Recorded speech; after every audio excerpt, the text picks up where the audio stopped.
Hello दोस्तों। आज मैं आपके लिए बहुत ही अनोखी और रोमांचक कहानी लेकर आया हूँ जिसका नाम है रैटाटूई। ये एक चूहे की मूवी है जो कि शेफ है। क्या कभी आपने सोचा था कि एक चूहा भी शेफ हो सकता है? कमेंट बॉक्स में जरूर बताइए। मूवी पेरिस से शुरू होती है जो कि शुरू से ही अपने लाजवाब खाने और बेहतरीन शेफ की वजह से मशहूर है। इन बेहतरीन शेफ की तरह एक चूहे के पास भी अच्छे खाने और सूंघने की और टेस्ट करने की कमाल की काबिलियत होती है। इस चूहे का नाम रेमी होता है। रेमी अपनी बड़ी सी फैमिली के साथ एक घर में रहता है। रेमी को कचरे का खाना बिल्कुल पसंद नहीं था और ना ही उसे चोरी करके खाना पसंद था। उसे सिर्फ अच्छी चीजें पसंद थी। एक दिन रेमी अपने खाने के लिए किचन में जाता है। वहाँ ओल्ड लेडी उसका फेवरेट शेफ अगस्त्य का शो देख रही होती है। रेमी भी उस शो को खाना खाते हुए देखने लगता है। तभी उस ओल्ड लेडी की नजर रेमी पर पड़ती है। वो रेमी पर गोलियां चलाने लगती है। गलती से लेडी की गोली छत पर लगती है। उस छत के ऊपर चूहों की पूरी कॉलोनी होती है। गोली लगने की वजह से छत टूट जाती है और सारे चूहे नीचे गिर जाते हैं। लेडी इतने सारे चूहों को देखकर गुस्से से सब पर गोली चलाने लगती है। जान बचाने के लिए उन्हें वहां से भागना पड़ता है। रेमी अपने फेवरेट शेफ की बुक लेकर वहां से भागता है, लेकिन बाहर बहुत तेज बारिश हो रही होती है जिसकी वजह से रेमी अपने परिवार से और दोस्तों से अलग हो जाता है। वो अपने दोस्तों को ढूंढने की बहुत कोशिश करता है लेकिन उन्हें ढूंढ नहीं पाता। उदास होकर रेमी एक जगह बैठ जाता है और अगस्त्य की रेसिपी पढ़ने लगता है। वो इमेजिन करता है कि अगस्त्य उससे बात कर रहा है। अगस्त्य उससे कहता है कि तुम्हारी जिंदगी बहुत बड़ी है, तुम जो बनना चाहते हो वो बन जाओ। जिस सफर पर तुम आगे बढ़ना चाहते हैं आगे बढ़ जाओ, तुम्हें कोई नहीं रोक सकता। रेमी अगस्त्य की ये बात सुनकर सीधे गोस्टोस के रेस्टोरेंट में आ जाता है। वहाँ में अल्फ्रेडो को दिखाया जाता है जो कि जॉब के लिए आया होता है। उसे वहाँ सफाई का काम मिलता है। सफाई करते टाइम लिंगविनी से सूप गिर जाता है। लिंगविनी घबरा जाता है। उसे लगता है कि अब उसकी जॉब चली जाएगी, इसलिए वो सूप की क्वांटिटी पूरी करने के लिए उसमें काफी सारी चीजें डाल देता है। ये सब रेमी ऊपर से देख रहा होता है। उसके साथ इमेजिनरी दोस्त भी होता है। रेमी को ये सब देखकर बहुत गुस्सा आता है क्योंकि लिंगविनी सारे सूप को खराब कर रहा होता है। रेमी गलती से नीचे पानी में गिर जाता है।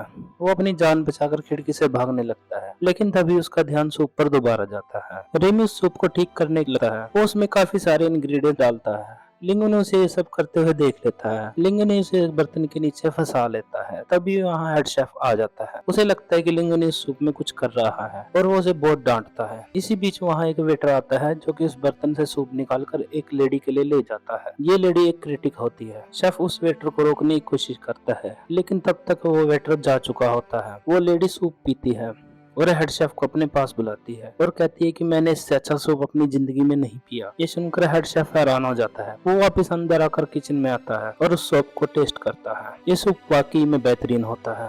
हेड शेफ लिंगुनी से कहता है कि अगर ये सूप तुमने खुद बनाया है तो मैं चाहता हूँ कि तुम ये सूप कल दोबारा बनाओ। रेमी जान बचाने के लिए वहाँ से भागने लगता है। तभी हेड शेफ उसे देख लेता है और लिंगुनी को उसे पकड़कर मारने को कहता है। लिंगुनी उसे पकड़ लेता है और बाहर लाकर छोड़ देता है। लिंगुनी उससे पूछता है कि क्या तुमने सच में उस सूप को बनाया है? रेमी हाँ में सर हिला देता है। रेमी वहाँ से भागने लगता है। उसे जाता देख लिंगुनी उदास हो जाता है क्योंकि उसे सूप बनाना नहीं आता और अगर कल उसने सूप नहीं बनाया तो उसे नौकरी से निकाल दिया जाएगा। रेमी उसे उदास देखकर वापस आ जाता है। इसके बाद वो दोनों लिंगुनी के घर जाते हैं। वहाँ पर रेमी लिंगुनी के लिए बहुत अच्छा खाना बनाता है। लिंगुनी उसे खाकर बहुत खुश होता है, लेकिन फिर उदास हो जाता है क्योंकि उसे रेस्टोरेंट में हेड शेफ के लिए सूप बनाना था। रेमी एक आइडिया लगाता है। वो उसके सिर पर हेड के नीचे बैठ जाता है और उसके सर को बालों से खींचता है। वो उसके बालों को खींचकर ये इंडिकेट करता है कि ये कौन सा हाथ यूज करना चाहता है। वो दोनों इसकी बहुत प्रैक्टिस करते हैं और परफेक्ट हो जाते हैं। फिर वो अगले दिन दोनों रेस्टोरेंट जाते हैं और वहाँ वैसा ही सूप एक बार और बना देते हैं। हेड शेफ उस सूप को चखने के बाद लिंगुनी को जूनियर शेफ की नौकरी दे देता है और एक लेडी शेफ को लेट को उसके साथ काम पर लगा देता है जो कि उस पर ध्यान रखे और उसे नई नई चीजें सिखाए। इसके बाद हेड शेफ अपने ऑफिस में आ जाता है।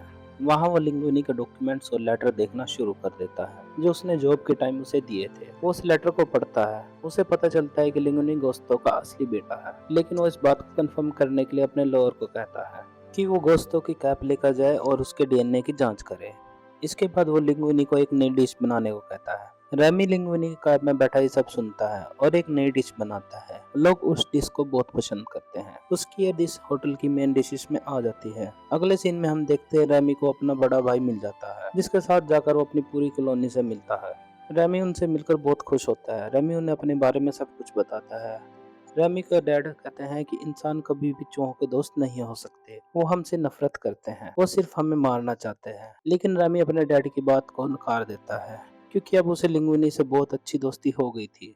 आगे हमें दिखाया जाता है कि लिंग्विनी को शेफ होने के साथ साथ सफाई का काम भी करना पड़ता है, जिससे वो बहुत थक जाता है। लेकिन इसी वजह से लेडी शेफ और लिंग्विनी में बहुत अच्छी दोस्ती हो जाती है। वो दोनों एक दूसरे को पसंद करने लगते हैं। धीरे धीरे लिंग्विनी शेफ के साथ ज्यादा समय बिताने लगता है। ऐसा लगता है जैसे वो रेमी को भूल गया हो। रेमी अब समझ जाता है कि जो उसके डैड ने उसे कहा था वो बिल्कुल सही था। रेमी डिसाइड करता है कि वो अपने परिवार के लिए खाना चुराएगा। वो किचन में जाता है, लेकिन वो उसे लॉक मिलता है। रेमी को उस लॉक की पता होती है, इसलिए उसे लेने के लिए जाता है। एक ही सीनियर शेफ के रूम में होती है। वो वहाँ उस की को लेने के लिए जाता है। वहाँ उसे लिंग्विनी के डॉक्यूमेंट्स मिलते हैं, जिसे देखकर उसे पता चलता है कि लिंग्विनी गोस्तो का बेटा है। वहाँ पर गोस्तो की एक विल भी होती है, जिसके अकॉर्डिंग लिंग्विनी का रेस्टोरेंट का ओनर होता है। रेमी उन डॉक्यूमेंट्स को उठाकर भागने लगता है, लेकिन हेड शेफ उसे देख लेता है और उसका पीछा करने लगता है। रेमी किसी तरह उससे बच जाता है और लिंग्विनी को उसके डैड की विल दे देता है। लिंग्विनी के ओनर बनने के बाद हेड शेफ को वहाँ से निकाल दिया जाता है। इसके बाद ये रेस्टोरेंट फेमस हो जाता है कि गुस्ताव का बेटा वापस आ गया था। फिर वहाँ पे एक क्रिटिक आता है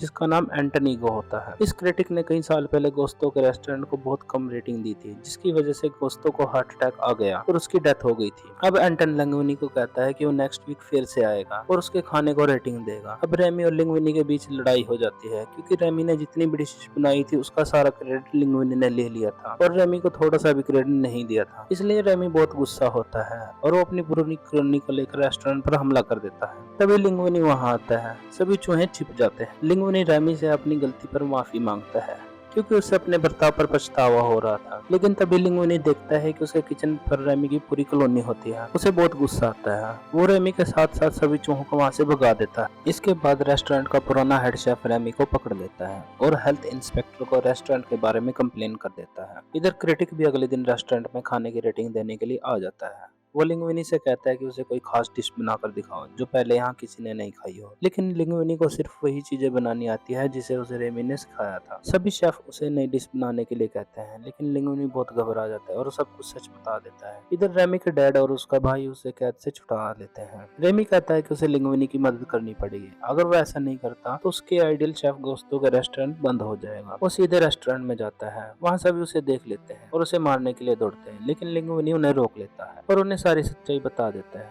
और कहता है कि आज तक उसने जितनी भी डिशेस बनाई है वो सब रेमी ने बनाई। ये सुनकर सारे स्टाफ को बहुत दुख होता है, क्योंकि लिंग्विनी ने उन्हें धोखा दिया था, इसलिए वो सब वहाँ से चले जाते हैं। लेडी शेफ भी दुखी होकर वहाँ से चली जाती है, लेकिन थोड़ी देर बाद उसे गोश्तों की बात याद आती है कि दुनिया में कोई भी खाना बना सकता है और लेडी शेफ लिंग्विनी की हेल्प करने के लिए वापस आ जाती है। वो वहाँ देखते कि रेमी अपनी पूरी कॉलोनी को वहाँ बुला लेता है। वो सभी को क्लीन करके टीम में डिवाइड कर देता है और सभी को अलग अलग काम दे देता है। वो लोग एक नई डिश बनाने लगते हैं। तभी वहाँ हेल्थ इंस्पेक्टर आ जाता है। वहाँ वो बहुत सारे चूहों को काम करते हुए देखता है और इसकी कंप्लेंट करने के लिए वो वापस जाने लगता है, लेकिन बहुत सारे चूहे उसकी गाड़ी में चढ़कर उसे रोक लेते हैं। इधर रेमी डिश तैयार करने में लगा होता है। वो एक डिश बनाता है जिसका नाम होता है रेटाटूई। ये पेरिस में फार्मर्स की बहुत पसंदीदा डिश होती है। लिंग्विनी इस डिश को एंटन को सर्व करता है। एंटन जब इस डिश को टेस्ट करता है तो अपने बचपन में चला जाता है, क्योंकि उसकी मॉम भी बिल्कुल ऐसी ही डिश बनाती थी और आज तक दोबारा उसने वो डिश कभी नहीं खाई थी। वो लिंग्विनी से कहता है कि वो शेफ से मिलना चाहता है जिसने ये डिश बनाई है। लिंग्विनी और उसकी जीएफ एंटन को कहता है कि जब सब चले जाएंगे तब उसे शेफ से मिल सकते हैं। एंटन वेट करता है और जब रेस्टोरेंट खाली हो जाता है तब लिंग्विनी रेमी को एंटन के सामने लाता है। एंटन को इस बात से कोई फर्क नहीं पड़ता कि वो डिश किसने बनाई थी, क्योंकि उसने आज तक ऐसी डिश नहीं खाई थी। अगले दिन पेपर में एंटन का रिव्यू आता है। वो रेस्टोरेंट को बहुत अच्छा रिव्यू देता है। वो लिखता है कि गोस्तो एक बात कहा करते थे कि कोई भी खाना पका सकता है, और ये बात बिल्कुल सच है। कल उसने जिसके हाथ से बना खाना खाया है वो फ्रांस का सबसे अच्छा शेफ है। इधर हेल्थ इंस्पेक्टर रेस्टोरेंट की कंप्लेंट कर देता है, जिससे गोस्तो का रेस्टोरेंट सील हो जाता है। इधर एंटोनिगो की जॉब चली जाती है, क्योंकि उसने एक चूहे के ऊपर रिव्यू किया होता है। कुछ टाइम बाद लिंग्विन और उसकी जीएफ और रेमी एक नया रेस्टोरेंट खोलते हैं और इसमें उनकी मदद करता है एंटोनिगो, जो कि बीच बीच में वहाँ आकर रेमी के हाथ की डिशेस बड़े भी चाव से खाता है। इस रेस्टोरेंट का नाम ला रेटाटूई होता है। वहाँ रेमी का परिवार भी रहता है। उनको भी एक नए घर मिल जाता है। इसी के साथ ये फिल्म खत्म हो जाती है। अगर आपको ये मूवी पसंद आई हो तो लाइक जरूर करें और कमेंट सेक्शन में अपना ओपिनियन जरूर दें। Thank you so much.